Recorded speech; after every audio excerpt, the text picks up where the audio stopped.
ഹരേ രാമ രാമ രാമ ഹരേ ഹരേ, ഹരേ കൃഷ്ണ കൃഷ്ണ കൃഷ്ണ ഹരേ ഹരേ.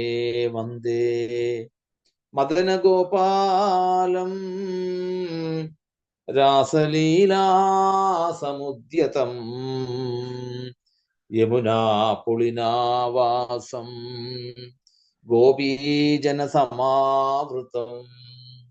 കമനീയ കിശോരമുഗ്ധമൂർത്തേ കളവേണുപുണിതാമൃതാനനേന്തോ മമ വാജി വിജൃംഭതാം മുരാരേ മധുരിംണ കണികാപി കാപി കാപി മദശിഖണ്ഡി ശിഖണ്ഡ വിഭൂഷണം മദനമന്ധരമുഗ്ധമുഖാംബുജം വ്രജവധൂനയനാഞ്ജലവഞ്ചിതം വിജയതാം മമ വാങ്മയ ജീവിതം.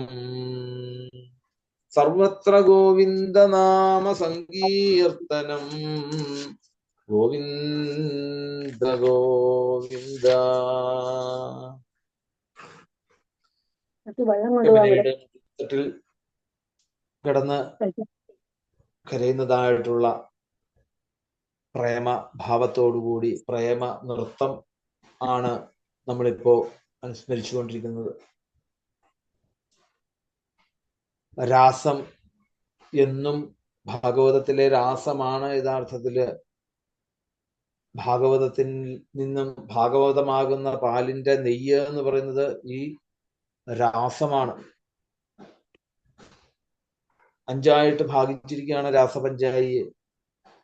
ആദ്യം ഭഗവാനെ അവര് സ്വീകരിക്കുവാൻ വേണ്ടിയിട്ട്, അല്ലെങ്കിൽ എല്ലാ സറണ്ടറിങ് ആയിട്ടുള്ള ഭക്തി, അങ്ങനെ ഭക്തി ഭഗവാനിൽ എത്തിയതോടുകൂടി ഭഗവാനിൽ തനിക്ക് സ്വന്തമായി എന്നുള്ള ഒരു തോന്നലിൽ ഒരു ചെറിയൊരു മതം വന്നപ്പോൾ അതിനെ ഇല്ലാണ്ടാക്കുവാൻ വേണ്ടിയിട്ട് ഭഗവാൻ എന്ത് ചെയ്തു? ആ കരട് എടുത്ത് കളയുവാൻ വേണ്ടി ഭഗവാൻ ഒന്ന് മറിഞ്ഞപ്പോഴാണ് അവരുടെ പൂർണ്ണമായിട്ടും ആ മനസ്സില് കണ്ണൻ മാത്രം അങ്ങ് തെളിഞ്ഞു വന്ന് എല്ലാ മാലിന്യങ്ങളെയും പുറത്തേക്ക് ഒഴുകിക്കളഞ്ഞോടെ, അവരുടെ കണ്ണീരുകളിലൂടെ ഒഴുകി പുറത്തേക്ക് പോയത് മുഴുവൻ എന്തായിരുന്നു? അവരുടെ ഉള്ളിലുണ്ടായിരുന്ന ആ അഹങ്കാരം ആയിട്ടുള്ള കരടായിരുന്നു. ഇതെല്ലാം പുറമേ പോയി കഴിഞ്ഞപ്പോഴത്തേക്കും ഭഗവാൻ അവരുടെ മുമ്പിൽ പ്രത്യക്ഷപ്പെട്ടു. എന്തെന്നില്ലാത്ത ആഹ്ലാദത്തോടു കൂടി ആ കണ്ണനെ കണ്ടതായിട്ടുള്ള ആ ഗോപികമാരെ ഉപദേശിച്ചു കൊടുത്തു. ആരാണ്, എവിടെയാണ് പ്രേമം? പ്രേമത്തിന്റെ 3 തരത്തിലുള്ള ഭാവങ്ങളെ അവിടെ പറഞ്ഞു കൊടുത്തു. അങ്ങോട്ട് സ്നേഹിച്ചാൽ ഇങ്ങോട്ട് സ്നേഹിക്കുന്നത് പരസ്പരമായിട്ടുള്ള സ്നേഹത്തിന്റെ അവിടെ ധർമ്മമില്ല, അവിടെ ലക്ഷ്യമില്ല. ഇങ്ങോട്ട് സ്നേഹിച്ചില്ലെങ്കിലും അങ്ങോട്ട് സ്നേഹിക്കുക. അതുപോലെ തന്നെയോ ഇങ്ങോട്ട് സ്നേഹിക്കാതിരിക്കുക, അങ്ങോട്ടും സ്നേഹിക്കാതിരിക്കുക. ഇങ്ങനെ തരത്തിലുള്ള ആ പ്രേമഭാവത്തെ കണ്ണൻ അവിടുന്ന് പറയുന്നുണ്ട്. ഇതിലൊന്നും പെടാത്തതാണ് ഞാൻ ആരെയും സ്നേഹിക്കുന്നുമില്ല, ഞാൻ ആരെയും ദ്വേഷിക്കുന്നുമില്ല, എനിക്ക് ഇങ്ങോട്ടും ആരോടും സ്നേഹത്തെ കുറിച്ച് ഞാൻ അറിയുന്നില്ല, ഒന്നുമില്ല. നിർവികാരതയുടെ ഒരു മൂർത്തിമൽ ഭാവമാണ് ഈശ്വരൻ എന്നുള്ളൊരു സത്യത്തെ ഗോപികമാർക്ക് പറഞ്ഞു കൊടുക്കുന്നു. പിന്നെയോ എങ്ങനെയാണ് ഈ സ്നേഹം, എന്നോട് സ്നേഹമുണ്ട്, എന്നോട് ദ്വേഷമുണ്ട് എന്നൊക്കെ തോന്നുന്നത് എന്താണ്? തൻ്റെ ഉള്ളിലുള്ള മനസ്സിന്റെ ചേഷ്ടകളെ കൊണ്ടാണ് ഇത് സംഭവിക്കുന്നത് എന്നുള്ളത് ആ ഗോപികളെ പറഞ്ഞ് മനസ്സിലാക്കി കൊടുക്കുകയാണ് അവിടെ ഭഗവാൻ. അതിനുശേഷം അവരുടെ ഉള്ളിലുള്ള മനസ്സിന്റെ ആ ശുദ്ധതകളെ മുഴുവൻ പുറത്തെടുത്തുകൊണ്ട് മനസ്സിലുള്ള എല്ലാ മാലിന്യങ്ങളെയും എടുത്ത് കളഞ്ഞതിനു ശേഷം ശുദ്ധമായിട്ടുള്ള ആ ഗോപികളുടെ മുമ്പിൽ ഭഗവാൻ ഇനി നൃത്തം ചവിട്ടുവാൻ പോവുകയാണ് അവിടെ. ശുദ്ധേ മനസി ഗോവിന്ദ സ്വയമേവ പ്രതിഷ്ഠിത. എവിടെയാണോ ശുദ്ധമായിട്ടുള്ള ഒരു മനസ്സ് ഉണ്ടെങ്കിൽ അവിടെ ഭഗവാൻ വന്ന് നൃത്തം ചെയ്യും എന്ന് പറയുന്നു. എന്തായാലും നമുക്കിവിടെ 2 ശ്ലോകങ്ങൾക്ക് ശേഷം 3-ാമത്തെ ശ്ലോകം.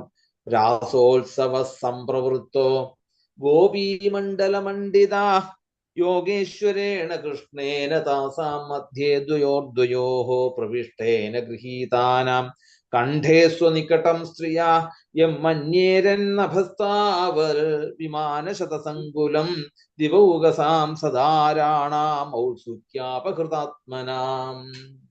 ഇനി അവിടെ പറയുന്നു രാസോത്സവത്തിന്റെ മഹത്വത്തെ കുറിച്ച്. ഞാൻ പറഞ്ഞു ഈ രാസപഞ്ചായിയില് ഈ കൺക്ലൂഷനായിട്ട് എത്തിക്കുന്നതായിട്ടുള്ള ആ ഗോപ അല്ലെങ്കിൽ ഗോപി കൃഷ്ണന്റെ ചേർച്ചയാണ് യഥാർത്ഥത്തിൽ. ഇവിടെയാണ് പൂർണ്ണമായിട്ടും രാസപഞ്ചായത്തിന്റെ രാസം എന്താണെന്നുള്ളത്, അതിന്റെ രസം മുഴുവൻ പകർന്നിരിക്കുന്നത് ഇവിടെയാണ്. അവിടെ പറയുന്ന ഓരോ ഗോപികയും എന്താണ് വിചാരിച്ചത്, എന്താണ് കൃഷ്ണൻ തന്റെ സമീപത്ത് തന്നെ ഇരിക്കണം, അല്ലെ? നൃത്തം ചെയ്യുമ്പോൾ തന്റെ കൂടെ കൃഷ്ണൻ ഉണ്ടാവണം എന്ന് ഓരോ ഗോപിയും അവിടുന്ന് മോഹിക്കുമ്പോൾ ഭഗവാൻ എന്ത് ചെയ്യുന്നു,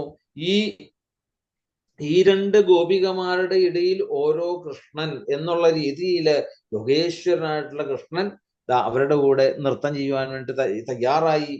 എന്നിട്ടോ ആ ഭഗവാൻ ആ കണ്ഠങ്ങളില് എന്താണ് കെട്ടിപ്പിടിച്ചുകൊണ്ടിരിക്കുന്നതായിട്ടുള്ള ഗോപികമാരോട് കൂടിയിട്ട് രാസോത്സവം ശരിക്കും യോഗേശ്വരേണ കൃഷ്ണേന താസാം മധ്യേ ദ്വയോ പ്രവിഷ്ടേന ഗൃഹീതാനാം കണ്ഠേ സ്വനികടം സ്ത്രീയ. അപ്പം രണ്ട് ഗോപികമാര് അപ്പുറം ഇപ്പുറം നിന്നുകൊണ്ട് ഭഗവാന്റെ ആ കണ്ഠത്തിലേക്ക് അങ്ങോട്ട് ആലിംഗനം ചെയ്തുകൊണ്ട് അവര് ഇരിക്കുന്നു. ഇത്രയൊക്കെ ആയി കഴിഞ്ഞപ്പോഴത്തേക്കും യമ്മന്യേരൻ നഭസ്താവത് വിമാനശതസങ്കുലം, ആകാശത്തെ വിമാനങ്ങളുടെ കൂട്ടമായിക്കൊണ്ട് ദേവന്മാര് ഇത് കാണുവാൻ വേണ്ടിയിട്ട് അവിടെ എത്തി. എങ്ങനെ? ദിവൗകസാം സദാരാണാം ഔത്സുക്യാപഹൃതാത്മനാം. അപ്പം ഇത്രയും ആയിക്കഴിഞ്ഞപ്പോഴേക്കും അവിടെ ശരിക്കും ആ രാസോത്സവം അവിടെ ആരംഭിച്ചു, അല്ലെ? നമ്മൾ പറഞ്ഞു ശുദ്ധേ മനസ്സി ഗോവിന്ദ സ്വയമേവ പ്രതിഷ്ഠിത എന്ന് പറഞ്ഞു. എവിടെയാണോ ശുദ്ധമായിട്ടുള്ള ഒരു മനസ്സ്, ആ മനസ്സിന്റെ ഉള്ളിൽ ഭഗവാൻ നൃത്തം ചെയ്യും. എവിടെയാ നിങ്ങളുടെ ഭഗവാൻ എന്ന് ചോദിച്ചു കഴിഞ്ഞാൽ എവിടെയാണോ ശുദ്ധമായിട്ടുള്ള, അല്ലെ? ഭക്തിയോട് എവിടെയാ ഇരിക്കാൻ, ഞങ്ങൾ എവിടെയാ ഇരിക്കേണ്ടതെന്ന് ചെന്ന് ചോദിക്കുന്നുണ്ട് ഭക്തി. അപ്പൊ പറഞ്ഞു എന്താണ്, എവിടെയാണോ, അല്ലെ, ഭഗവാന്റെ നാമങ്ങൾ ചൊല്ലുമ്പോൾ ആ ഹൃദയം ശുദ്ധമായിട്ടുള്ള സ്ഥലം എവിടെയാണോ അവിടെയൊക്കെ നിങ്ങൾക്ക് പോയി ഇരിക്കാൻ, അവിടെയാണ് നിങ്ങളുടെ സ്ഥാനം എന്ന് പറഞ്ഞപ്പോൾ ഭഗവാൻ ഈ ഗോപികമാരുടെ പൂർണ്ണമായിട്ടുള്ള യാതൊരു മാലിന്യങ്ങളും ഇല്ലാത്ത ശുദ്ധമായിട്ടുള്ളൊരു മനസ്സ് ഇവരിലേക്ക് എത്തിക്കഴിഞ്ഞപ്പോഴത്തേക്കും ഭഗവാൻ അവരോട് ചേർന്നിരിക്കാൻ തയ്യാറായി. അതുപോലെ അതാണ് യഥാർത്ഥത്തിലെ രാസോത്സവം. ആ ഗോപികമാരുടെ ഗോപികമാര് ഭഗവാന്റെ കഴുത്തിലേക്ക് വന്ന് ആലിംഗനം ചെയ്ത് കൈകളെ കൊണ്ട് കെട്ടിപ്പിടിക്കുന്നതോടുകൂടി അങ്ങനെ ആ രാസോത്സവത്തിന് ആരംഭം കുറിച്ചു. ഇത്രയും ആയിക്കഴിഞ്ഞപ്പോഴത്തേക്കും ഇത് വീക്ഷിക്കുവാൻ വേണ്ടിയിട്ട് ഔത്സുക്യത്തോടുകൂടി പരിഭ്രാന്തരായിട്ടുള്ള ദേവന്മാര് തന്റെ പത്നിമാരോടുകൂടി ധാരാളം നൂറുകണക്കിന് വിമാനങ്ങളില് അവിടെ വന്നു ചേർന്നു. എന്നിട്ടോ അവിടെ എന്താ പറയുന്നത്, നഭസ്താത് വിമാന ശതസങ്കുലം, ശതസങ്കുലം എന്ന് പറഞ്ഞാൽ നൂറുകണക്കിന് ആ നഭസ് മുഴുവൻ നിറഞ്ഞു വിമാനങ്ങളെ കൊണ്ട്. അപ്പം അനേകം പേര് പങ്കെടുക്കുന്നതായിട്ടുള്ള ഒരു നൃത്ത വിശേഷം ആണെങ്കിൽ അവിടെ കൊഴുപ്പ് കൂട്ടുവാൻ വേണ്ടിട്ട്, അല്ലെ, കുറച്ചു നേരം എല്ലാവരും കൂടി ഒന്ന് ഒത്തുചേർന്ന് ഒന്ന് നിൽക്കുമ്പോ നിന്ന് കഴിഞ്ഞാൽ നിൽക്കാൻ തന്നെ ഒരു സമയം വേണം, അവിടെ അല്പസമയം വേണം അവിടെ.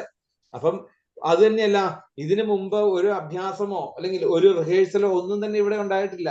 അപ്പം ഓരോരുത്തരും എന്താണ്, അവരവരുടെ സ്ഥാനം തെറ്റാതെ നിൽക്കണം, താളം തെറ്റാതെ നൃത്തം ചെയ്യണം.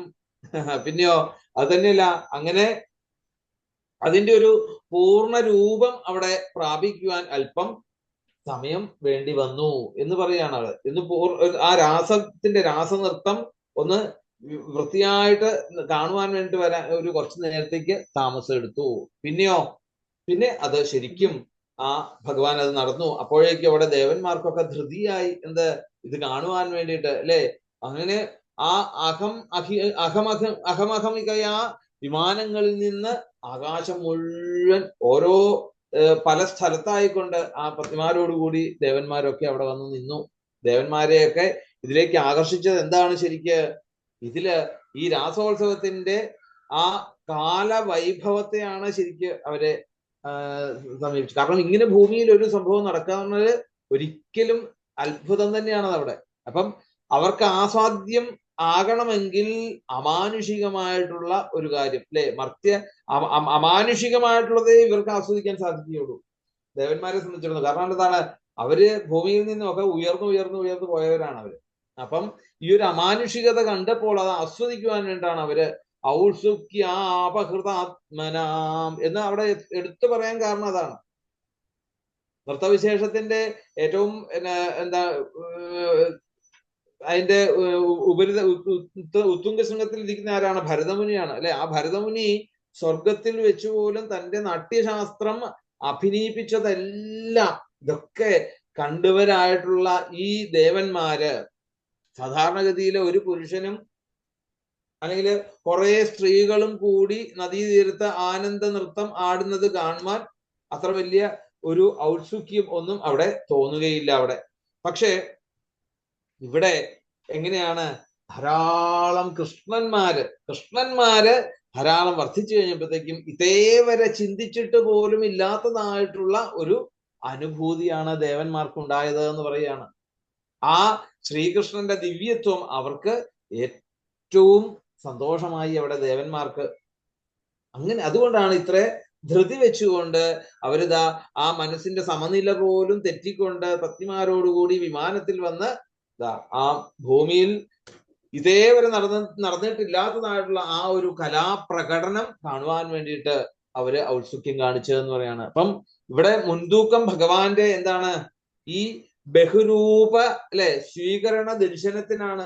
ധാരാളം കൃഷ്ണന്മാരുടെ ഈ ഒരു സാമീപ്യമാണ് യഥാർത്ഥത്തില് ദേവന്മാരെ അത്ഭുതപ്പെടുത്തിയത്. തതോ ദുന്ദുഭയോ നേതുർനിപേതു പുഷ്പവൃഷ്ടയ ജഗുർഗന്ധർവപതയാ സസ്ത്രീകാസ്തദ്യശോമലം.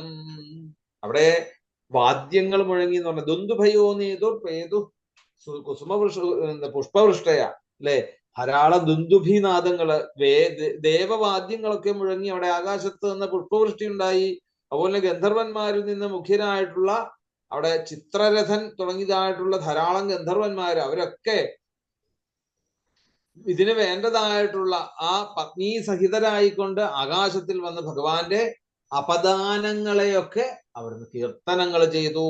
അപ്പൊ ചില സന്ദർഭങ്ങളിൽ ദേവന്മാരും മറ്റും ഈ എന്താണ് ഗാനവാദ്യങ്ങള് ഒക്കെ തുടങ്ങി ഒക്കെ പ്രയോഗിച്ചതായിട്ട് കാണാറുണ്ട്. അപ്പൊ ഇപ്പോ അതെല്ലാം രാസലീലയ്ക്ക് ആവശ്യമായിട്ട് വരും എന്ന് പറഞ്ഞു. കാരണം എന്താണ്? എത്രയോ 110 കോടി ഗോപികമാരുടെ കൂടെയുള്ള കൃഷ്ണന് എത്ര വാദ്യങ്ങൾ ചെയ്താലാണ് മതിയാകുക? ഇത് എത്തണ്ട ഇത് സ്ഥലത്തേക്ക്. അപ്പം അവിടെ ആകാശത്ത് നിന്ന് ഒരു വലിയ ഗംഭീരമായിട്ടുള്ള ഒരു വാദ്യം അവിടുന്ന് അല്ലെ. അപ്പം നൃത്തം യഥാർത്ഥത്തില് എന്താണ്? ഗാനത്തിനും അതുപോലെ തന്നെ വാദ്യത്തിനും പ്രാധാന്യമുണ്ട്. നൃത്തം ചെയ്യണമെങ്കിൽ എന്താണ്?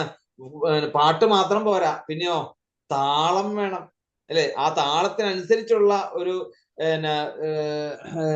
വാദ്യവും കൂടി വേണം.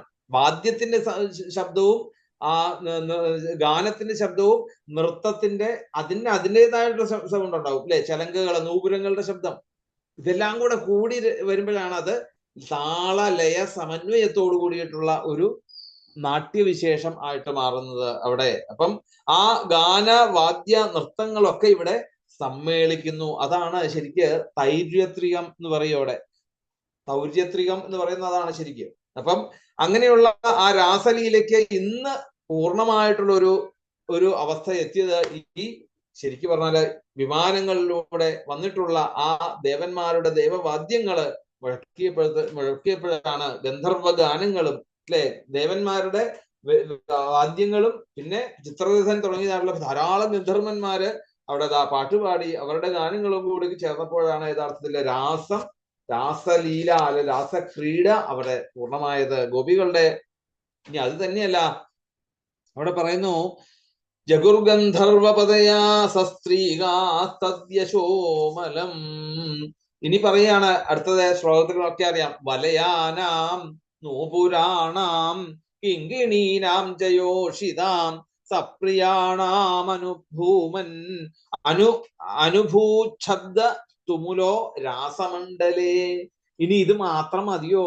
പോരാഞ്ഞിട്ട് ഇനി ഗോപികമാള് തത്ര ആദിശുശുഭേതാഭിർഭഗവാൻ ദേവകീ സുത മധ്യേ മണീനാം ഹൈമാനാം ഭാമരതകോ യഥാം.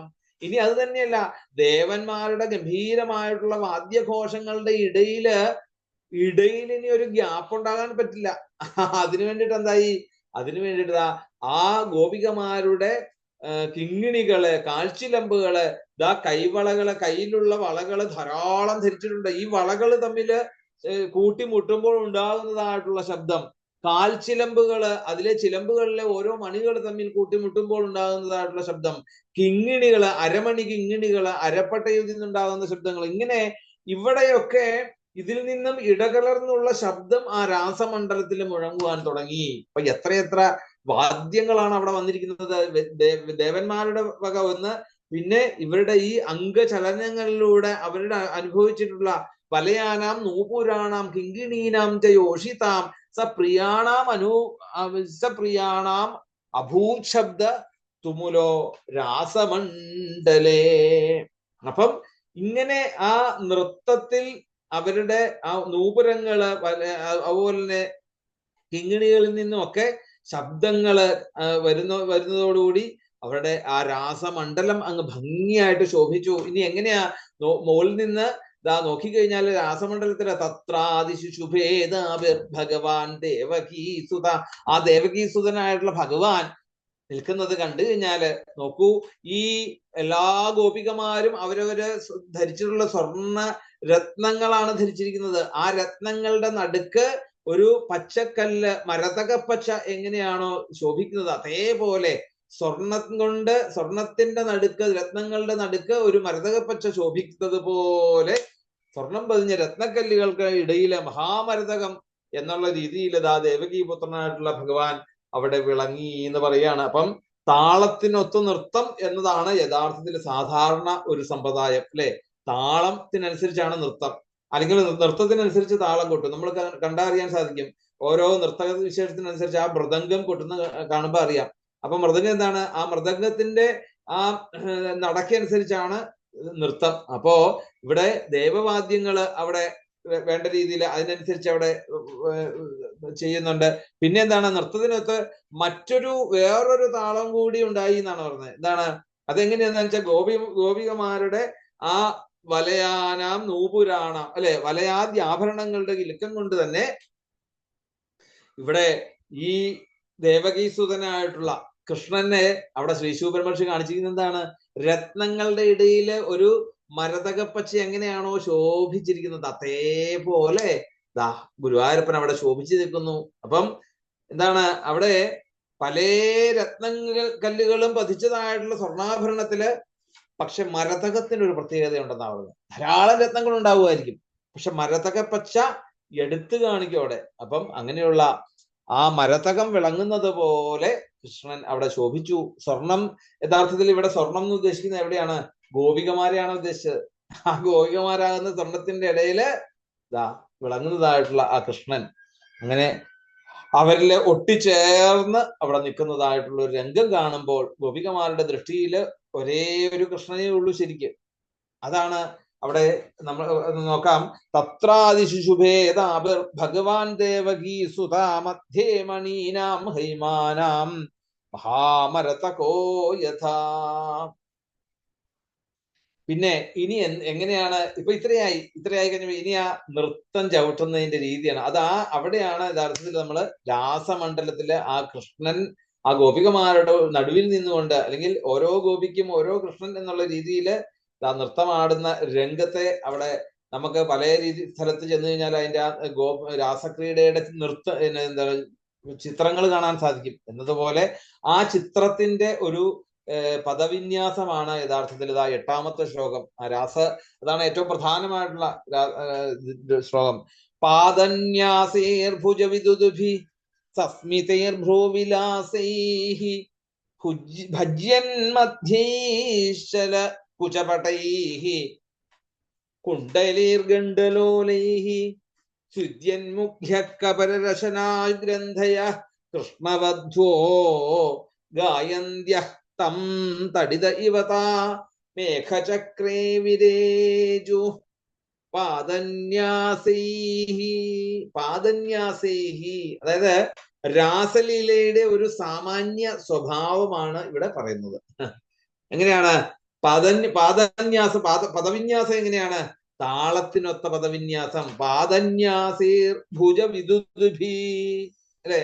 അവിടെ ഭുജങ്ങൾ എന്ന് പറഞ്ഞാൽ എന്താണ്? കരങ്ങള്, അല്ലെ? അപ്പം കാലുകള് വെക്കുന്നതും, പിന്നെ കരചലനങ്ങള്, ഭുജവിദുദ്ഭി കരചലനം, പിന്നെ സസ്മിതേർ നല്ല ചിരിച്ചുകൊണ്ടാണ്, സസ്മിതേർ മന്ദഹാസം കലർന്നതായിട്ടുള്ള ഭ്രൂവിലാസേഹി. ഭ്രൂ എന്ന് പറഞ്ഞാൽ എന്താണ്? പുരികക്കൊടികള്. അപ്പം ചിരിക്കുന്നതിനനുസരിച്ച് ആ എന്താണ് പുരികക്കൊടികൾ ഒന്നിങ്ങനെ ചലിച്ചുകൊണ്ടിരിക്കും.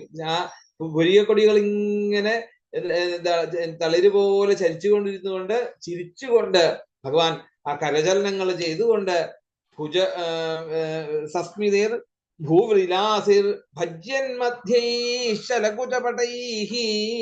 പിന്നെ എവിടെയോ അവിടെ പറയുന്നതാണ്, ഇനി ഭജ്യൻ മധ്യൈശ്ചര കുചപടൈഹി, അവിടെ കുനിയുമ്പോൾ വളയുന്നതായിട്ടുള്ള ആ അരക്കെട്ടുകള്, അതുപോലെ തന്നെ ആ ഇളകുന്നതായിട്ടുള്ള സ്ഥലങ്ങള്, അഴിയാൻ പോകുന്നതായിട്ടുള്ള പട്ടുകള്, ഇങ്ങനെ കവിൾത്തടങ്ങളിൽ തട്ടി ചാഞ്ചാടുന്നതായിട്ടുള്ള കുണ്ടലങ്ങള്, മകരകുണ്ടലങ്ങൾ ഇങ്ങനെ വന്ന് ആ കവിൾത്തടങ്ങളിൽ വന്ന് ഇങ്ങനെ അടിക്കും.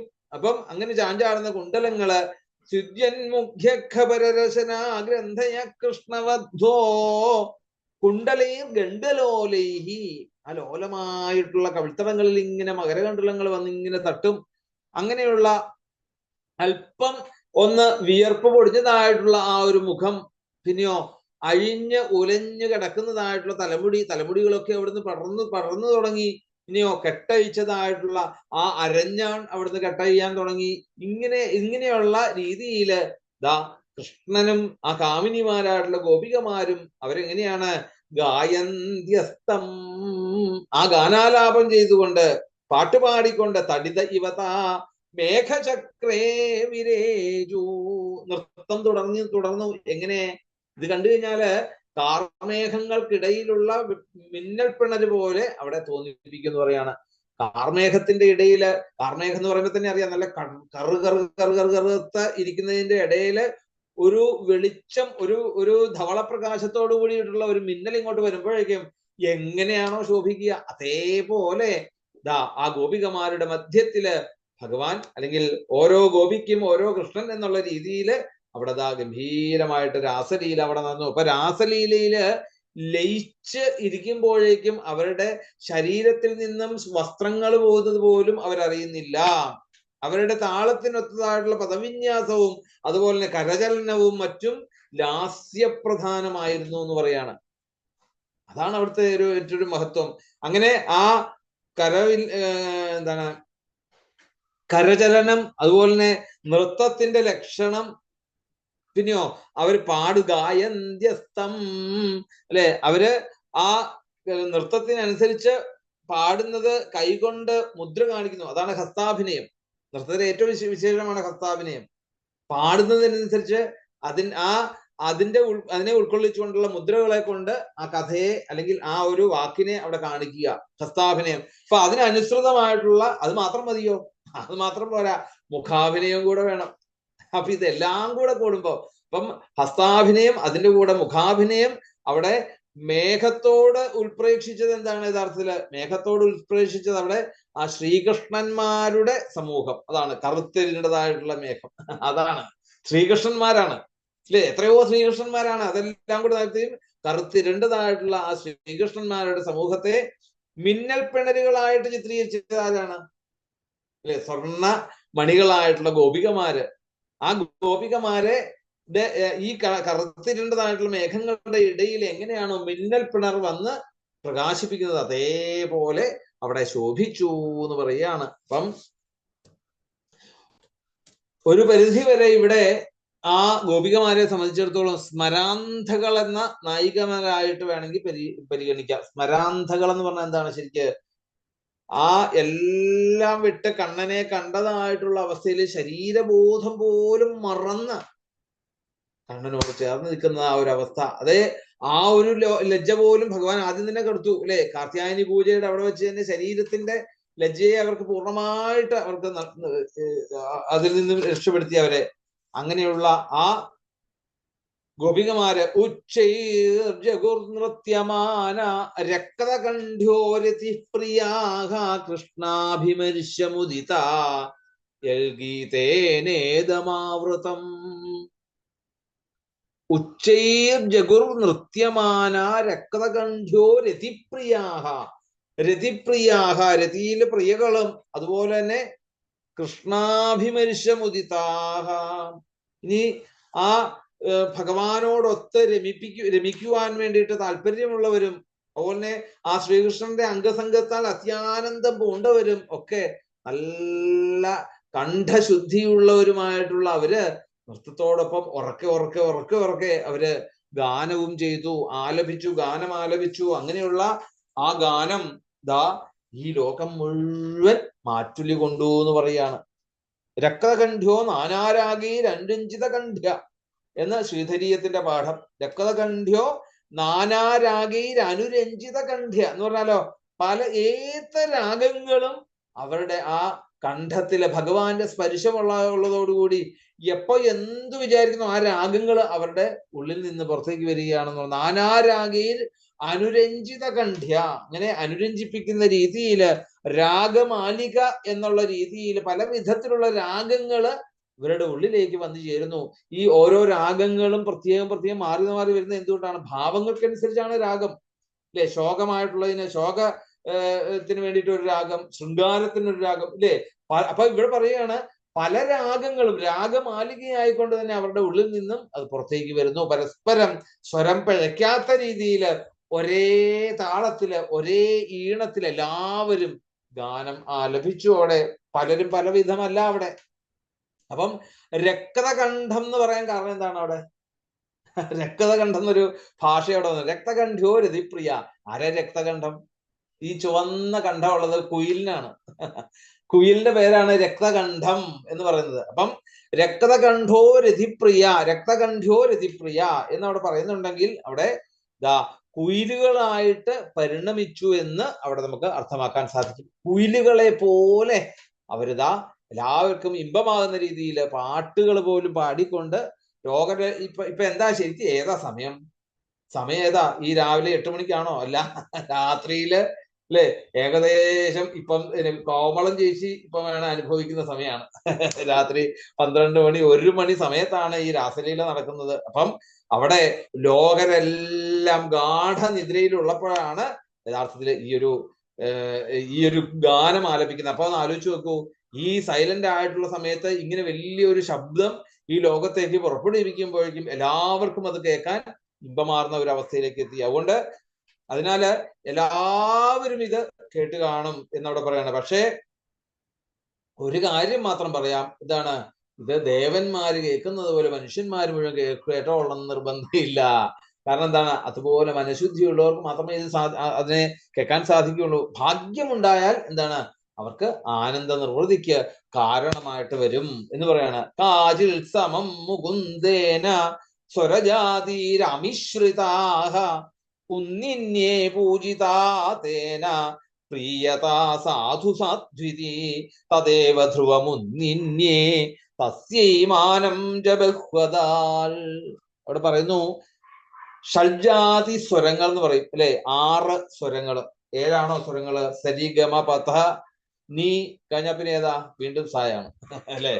അപ്പം 7 സപ്തസ്വരങ്ങൾ നമ്മൾ പറയുമെങ്കിലും സരി ഗമ പഥ നീ, അല്ലെ? അത് കഴിഞ്ഞാൽ പിന്നെ സായാണ്. അപ്പം ഇങ്ങനെയുള്ള 6 ജാതി ഷഡ്ജാതി സ്വരങ്ങള് 6 ജാതികള്, ഷഡ്ജം ഓരോന്നും ആയിട്ടുള്ള ആ ഷഡ്ജാതി സ്വരങ്ങൾ മുഴുവൻ അവരവിടെ ആലപിച്ചു എന്ന് പറയാണ്. കാജിൽ സമം മുകുന്ദേന സ്വരജാതിരമിശ്രിതാഹ. അങ്ങനെ അവര് പല രീതിയിലുള്ള സ്വരങ്ങൾ ആലപിച്ചുകൊണ്ട് ഒരു ഗോപിക അതേ ക്രമത്തില്, ഇപ്പൊ ഒരാള് താത്തിക്കൊണ്ട് സാ എന്ന് പാടിയിട്ടുണ്ട്, മറ്റേ വേറൊരു ഗോപി എങ്ങനെയായിരിക്കും? ഉച്ചൈർ ഉന്നിന്യേ പൂജിതാതേന പ്രിയതാ സാധു സാധ്വിതി. അപ്പം ഉച്ചൈസ്ഥായി ഭാവത്തില് അത് തന്നെ ഏറ്റുപാടും. ഒരാളെ താത്തി പാടുന്നതിനെ അതേത് തന്നെ ആ മേൽസ്ഥായിയില് ഒരു ഗോപി അത് എടുത്തു പാടും. അപ്പൊ അവിടെ എന്തായി? ഭഗവാൻ എന്ത് ചെയ്യും? നന്നായി എന്നുള്ള രീതിയിൽ ഭഗവാൻ അവിടെ അവരെ അനുമോദിച്ചുകൊണ്ട് ഭഗവാൻ കൂടെ നിൽക്കും. അപ്പോൾ വേറൊരാൾ എങ്ങനെയായും അതേ സ്വരങ്ങൾ തന്നെ. തദേവ ധ്രുവമുന്നിന്യേ തസ്യൈ മാനം ച ബഹ്വദാൽ. ഇനി അതേ ആ സ്വരങ്ങൾ തന്നെ ആ ധ്രുവതാളത്തിൽ, ഒരു താളമാണ് ധ്രുവതാളം എന്ന് പറയുന്നത്. ധ്രുവമുന്നിന്യേ എന്നവിടെ പറയുന്നുണ്ട്. ധ്രുവം എന്ന് പറയുന്ന ഒരു താളവിശേഷമാണ്. ഇപ്പൊ നമുക്ക് ഇതില് തന്നെ ഈ സംഗീതത്തിൽ തന്നെ ധ്രുവതാളം എന്ന് പറയും.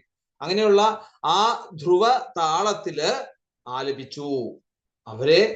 കൃഷ്ണൻ അത്യധികം അവിടെ മാനം ച ബഹ്വദാൽ, അവരെയും മാനിച്ചു എന്ന് പറയാണ്. അപ്പം സ്വരാലാപനം സംഗീതത്തില് കുറച്ച് ബുദ്ധിമുട്ടുള്ള കാര്യമാണ്. നമുക്കറിയാമല്ലേ, ഇങ്ങനെ പാട്ടുകൾ പാടുമ്പം രാഗവിസ്താരത്തില് സരി ഗ ഗ മാമ ഈ രീതിയിൽ സ്വരങ്ങള് ആ രാഗത്തിനനുസരിച്ച് പാടുക എന്ന് പറഞ്ഞാൽ അതിന്റെ സ്വരം സ്ഥാനം തെറ്റരുത്, സ്ഥാനത്തിന് വ്യത്യാസം വരരുത്. ഇപ്പൊ പാ എന്നുള്ളത് അത് പഞ്ചമം ആയിക്കൊണ്ട് തന്നെ മധ്യമത്തിൽ നിന്ന് കുറച്ച് ഏറി നിൽക്കുന്നതാണ് പഞ്ചമം. സരി ഗ മ പ, മായ്ക്ക് മുകളിലാണ്. ഇപ്പൊ മധ്യമത്തിന് മുകളിൽ നിൽക്കുന്ന ആ പഞ്ചമം മധ്യമത്തിൽ പാടിക്കഴിഞ്ഞാല് അതിന്റെ വ്യത്യാസം വരും. പക്ഷെ മധ്യമത്തിൽ പഞ്ചമം പാടണം, അങ്ങനെയുണ്ട് ചില രാഗങ്ങൾക്കനുസരിച്ചുള്ള മാറ്റങ്ങൾ. അപ്പൊ ഇത് തെറ്റാതെ പാടണമെങ്കിൽ കുറച്ച് വിഷമമാണ്. അപ്പം ഈ ഷഡ്ജാതി സപ്തസ്വരങ്ങള് നല്ല സ്വാധീനമുള്ളവർക്ക് മാത്രമേ അത് സാധിക്കുകയുള്ളൂ എന്ന് പറയണം. ഇവിടെ കൃഷ്ണൻ എന്താണ്, ആ സ്വരം ആലപിച്ചപ്പോൾ ഒരു ഗോപിക അത് തന്നെ ആ കൃഷ്ണൻ ആലപിച്ച അത് ഉച്ചസ്ഥായിയില് ഭഗവാൻ ഒന്നും കൂടി അത് മനസ്സിലാക്കി കൊടുക്കുന്ന രീതിയിലേക്ക് അത് ഏറ്റുപാടി അത്യന്തം ശ്രമകരമായ രീതിയിൽ അതിൽ വിജയിച്ചതായിട്ടുള്ള ആ ഗോപിയെ കൃഷ്ണൻ വേണ്ട രീതിയിൽ അവിടുന്ന് അഭിനന്ദിച്ചു എന്ന് പറയാണ്. വളരെ നന്നായി അവിടെ അനുമോദിച്ചു. അപ്പോഴാണ് വേറൊരു ആള്, ഇതൊരു താളത്തിലാണെങ്കിൽ ഈ കൃഷ്ണൻ പാടിയതായിട്ടുള്ള ഈ രാഗത്തെ തന്നെ ധ്രുവതാളത്തിലെടുത്ത് അതിനെ ഭംഗിയായിട്ട് അത് ആലപിച്ചു. അവരെയും ഭഗവാൻ അവിടെ ബഹുമാനിച്ചു എന്ന് അവിടെ പറയാണ്. ധ്രുവം എന്ന് പറയുന്നത് ഒരു താളമാണ് സംഗീതത്തിലും നൃത്തത്തിലും ഒക്കെ. ഇതൊക്കെ കുറച്ച് ആധികാരികമായിട്ട് പറയാൻ കാരണം കഥകളി ലേശം പഠിച്ചതിന്റെ ഒരു ഇതുകൊണ്ട് മാത്രം. പിന്നെ കാചിർ രാസപരിശ്രാന്ത പാർശ്വസ്ഥസ്യ ഗദാഭൃത ജഗ്രാഹ ബാഹുനാ സ്കന്ധം ശ്രദ്ധവലയ മല്ലികാം തത്രൈകാംസഗതം ബാഹും കൃഷ്ണസ്യോൽപല സൗരഭം ചന്ദനാലിപ്തമഘ്രായ കൃഷ്ണരോമാചുചുംബഃ. പിന്നെ അവിടെ മുറയ്ക്ക് രാസക്രീഡ, ആ രാസക്രീഡയിലെ നൃത്തം ചെയ്ത് ഒരാള് തളർന്നു, ഒരു ഗോപി തീരെ വയ്യാണ്ടായി. കാജിൽ രാസപരിശ്രാന്ത പാർശ്വസ്ഥസ്യ ഗദാഭൃത. അപ്പം കാശിത്ത് ഒരുവൾ, അതിലൊരാള് എന്നുള്ള രീതിയിലാണ്. ഒരാള് രാസക്രീഡയില് തളർന്ന് ശ്രദ്ധ വലയ മല്ലിക, ആ വളകള് അതുപോലെ തന്നെ മല്ലിക ആ മുല്ലപ്പൂക്കള് ഒക്കെ കൊഴിഞ്ഞ് അവിടെ വീണു. എന്നിട്ടോ പാർശ്വസ്ഥസ്യ, അവിടെ സമീപസ്ഥനായിട്ടുള്ള ഗദാഭൃത, ഗദന്റെ ഭൃതൻ ആരാണ്? ഗദന്റെ സഹോദരൻ എന്നുള്ളതാണ് അവിടെ കൃഷ്ണൻ എന്നുള്ള ഒരു പേര്, ഗദന്റെ ഏട്ടൻ എന്നുള്ള രീതിയില് ഗദാഭൃത. അപ്പം ആ അടുത്ത് നിന്ന കൃഷ്ണന്റെ ആ കഴുത്തിലേക്ക് കൈവെച്ചുകൊണ്ട് മുറുക്കി അങ്ങോട്ട് പിടിച്ചു എന്ന് പറയുകയാണ്. പിന്നെയോ ജഗ്രാഹബാഹുനാ സ്കന്ധം ശ്രദ്ധവലയ മല്ലിക. അപ്പം നിന്നിട്ടോ തത്രൈകാംസഗതം ബാഹും കൃഷ്ണസ്യോൽപല സൗരഭം. പിന്നെയോ മറ്റൊരു ഗോപിക എന്ത് ചെയ്തു, അവിടെ ആ തന്റെ തോളില് വെച്ചിരിക്കുന്നതായിട്ടുള്ള ആ നീലത്താമരയുടേതുപോലെ എന്ന് പറഞ്ഞാല് ഉൽപ്പലം, ഭഗവാന്റെ കൈകളെ കുറിച്ചാണ് അവിടെ പറയുന്നത്. അപ്പം ആ തന്റെ തോളിൽ വെച്ചിരിക്കുന്നതായിട്ടുള്ള ആ താമരയോട് പോലെ സുഗന്ധപൂരിതമായിട്ടുള്ള കൃഷ്ണസ്യോൽപല സൗരഭം എന്ന് പറയുന്നത് അല്ലെ, സുരഭിലമായിട്ടുള്ള. അപ്പം എങ്ങനെയാണോ താമരയുടെ സുഗന്ധം പോലെ തന്നെ ഭഗവാന്റെ ഉൽപ്പലമായിട്ടുള്ള ഭഗവാന്റെ കൈകള് ആ നീലത്താമരയുടേതുപോലെയുള്ള സുഗന്ധപൂരിതവും അതുപോലെ തന്നെ ചന്ദനം പൂശിയതുമായിട്ടുള്ള ചന്ദനാലിപ്തമഘ്രായ, ചന്ദനവും പൂശിയതുമായിട്ടുള്ള ആ ഭഗവാന്റെ കരത്തെ കൃഷ്ണരോമാചുചുംബഃ. അപ്പം ഭഗവാൻ ഇവിടെ എന്താണ്, ഭഗവാന്റെ ആ രണ്ട് ഗോപികമാരാണ് അപ്പുറം ഇപ്പുറം എന്ന് പറഞ്ഞു. അപ്പൊ ഒരു ഗോപിക എന്തായി, തളർന്ന് മുല്ലമാലകളൊക്കെ താഴെ പോയി വേഷം ക്ഷീണിച്ചപ്പോ എന്ത് ചെയ്തു, ആ ഭഗവാന്റെ തോളത്തേക്ക് ആ കയ്യൊക്കെ അങ്ങോട്ട് എടുത്തു വെച്ചു. അങ്ങനെ എടുത്തു വെച്ചപ്പോഴത്തേക്ക് മറ്റു ഗോപി എന്ത് ചെയ്തു, എന്നാ അങ്ങനെയല്ല, ഭഗവാന്റെ കയ്യ് തന്റെ മേലേക്ക് എടുത്തു വെക്കുന്ന രീതിയിലേക്ക് അങ്ങ് എടുത്തു കഴിഞ്ഞപ്പോഴാണ് നോക്കിയപ്പോഴത്തേക്ക് ഉൽപ്പലമാണോ എന്ന് തോന്നിപ്പോകും. നീലത്താമര പോലെ വിടർന്നതായിട്ടുള്ള ഭഗവാന്റെ, അതോ എങ്ങനെ സൗരഭം, നല്ല സുഗന്ധപൂരിതമായിട്ടുള്ള ഭഗവാന്റെ ആ ആ കൈകള് കെട്ടിക്കഴിഞ്ഞപ്പോഴത്തേ അത് തന്നെയല്ല, ചന്ദനം പൂശിയിരിക്കുന്നു. ചന്ദനാലിപ്തമാക്രായ. അതിങ്ങനെ ഉള്ളിലേക്ക് ഇങ്ങനെ വന്നതോടുകൂടി എന്ത് ചെയ്തു, അതൊന്നും പിന്നൊന്നും നോക്കിയില്ല. എന്താണ് ചുചുംബഹ, അതെടുത്ത് അങ്ങോട്ട് ആ കവിളത്തേക്ക് വെച്ചുകൊണ്ട് ആക്രാണം ചെയ്തുകൊണ്ട് ആ ഭഗവാന്റെ ആ കരത്തെ ചുംബിച്ചു എന്ന് പറയാണ്. എങ്ങനെ എന്നിട്ട് ചുചുംബഹ ഹൃഷ്ടരോമ. ഹൃഷ്ടരോമ എന്ന് പറഞ്ഞാൽ എന്താണ്? രോമം ഉയർന്നു ചെയ്യുക എന്ന് പറഞ്ഞാൽ നമ്മൾ സാധാരണ പറയുന്ന രോമാഞ്ചം. രോമാഞ്ചത്തോടുകൂടി ആ ഭഗവാന്റെ കരപല്ലവങ്ങളെ അവിടുന്ന് ആക്രാണിച്ചു, ചുംബിച്ചു എന്ന് പറയാണ്.